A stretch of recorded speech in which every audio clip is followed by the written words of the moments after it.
اعوذ باللہ من الشیطان الرجیم بسم اللہ الرحمن الرحیم۔ پناہ مانگتا ہوں اللہ کی شیطان مردود سے۔ شروع کرتا ہوں اللہ کے نام سے جو بہت بڑا مہربان اور نہایت رحم کرنے والا ہے۔ وَإِذَا قِيلَ لَهُمْ آمنوا بما انزل اللہ قالوا نؤمن بما انزل علینا ویکفرون بما وراءہ هو الحق مصدقا لما معهم قل فلم تقتلون انبیاء اللہ من قبل ان کنتم مؤمنین۔ سورہ بقرہ کی آیت نمبر 91۔ فرمایا جب ان سے کہا جاتا ہے کہ جو کچھ اللہ نے نازل کیا ہے اپنے آخری نبی صلی اللہ علیہ وسلم پر قرآن کی صورت میں، اللہ کی آیات کی صورت میں، اس پر ایمان لاؤ، تو کہتے ہیں ہم تو صرف اس چیز پر ایمان لائیں گے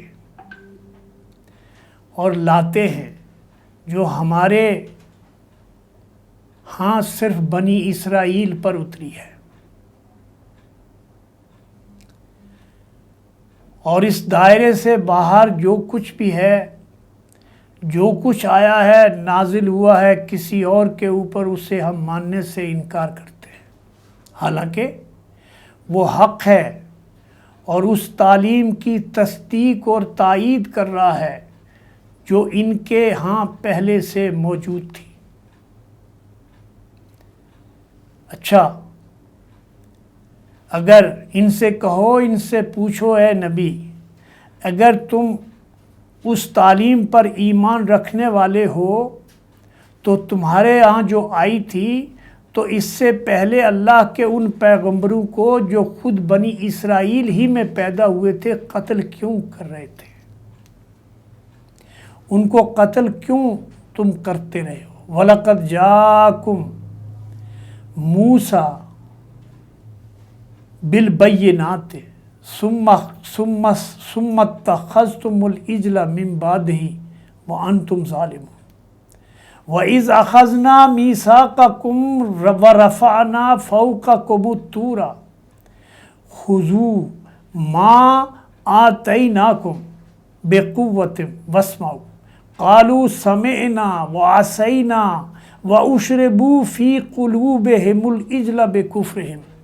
قُلْ بِئْسَ مَا يَأْمُرُكُمْ بِهِ إِيمَانُكُمْ إِن كُنتُم مُؤْمِنِينَ۔ فرمایا تم کیسے مومن تھے؟ اگر تم سچے مومن تھے تو یہ بتاؤ کہ اس سے پہلے جو پیغمبر بنی اسرائیل میں سے ہی مبعوث ہوئے تھے، چاہے وہ عیسیٰ ابن مریم ہوں، موسیٰ علیہ السلام ہوں، یوسف علیہ السلام ہوں، یعقوب علیہ السلام ہوں، اسحاق علیہ السلام، ان سب کو تم اپنا پیغمبر مانتے ہو، لیکن تم ایسا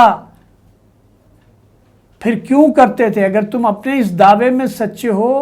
کہ بنی اسرائیل کی طرف جو کتاب نازل ہوئی ہے ہم اسی کے ماننے والے ہیں اور اس کے علاوہ کسی اور چیز کو نہیں مانیں گے، اور تعصب کا اور نفرت کا اظہار کرتے ہو اس وجہ سے کہ اللہ نے اپنے ایک بندے کو اس منصب کے لیے منتخب کیا ہے جو اس سے پہلے